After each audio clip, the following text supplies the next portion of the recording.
Assalamu alaikum warahmatullahi wabarakatuh. Kwa majina naitwa Farah Mahmud. Mimi ni chairman ya youth Garissa County.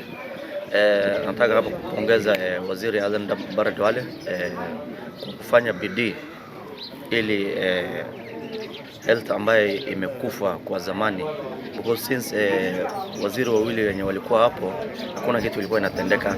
Sasa hii imefika mahali ambayo waziri amepigana na cartels, na imefika mahali ambayo ile mahospitali kidogo kidogo, hata ukienda within sub counties, ukienda hiyo hospitali unaweza jitibu kwa bure.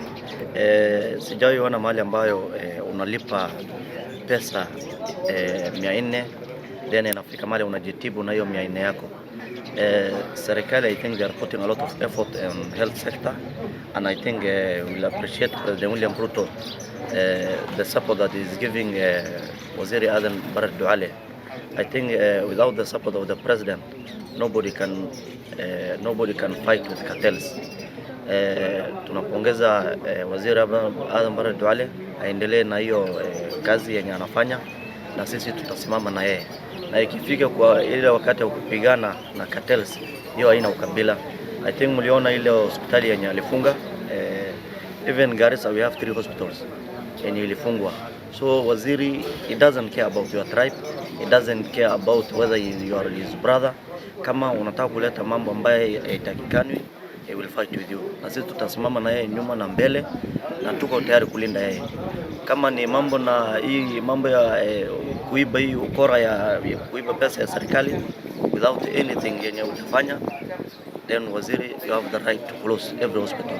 Na sasa hiyo ilikuwa hospitali kidogo, tunataka within next year hospitali mingi ifungwe, wale wenye wako na ukora yote wafungwe, and we have also politicians wenye wako na hospitali ambayo wanatumianga kuiba hiyo pesa, so that wanaenda ku campaign nayo.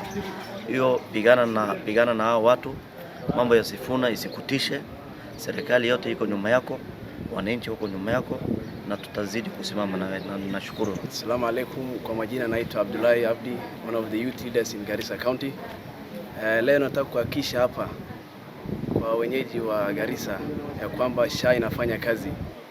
2 weeks ago, one of my cousins alikuwa mgonjwa, tukampeleka yeye kwa hospitali na aliandikiwa bili ya almost 200,000 na SHA ndio ililipa yote. Nataka kuhakikishia hapa ya kwamba out of that pesa yote hakuna pesa ambayo tulilipa kutoka mfukoni, na yote it has been cleared by SHA. Hiyo ni ishara tosha ya kwamba SHA inafanya kazi. Waziri, tunakuombea kwamba tunapongeza ya kwamba kazi ambayo unafanya ni kazi nzuri.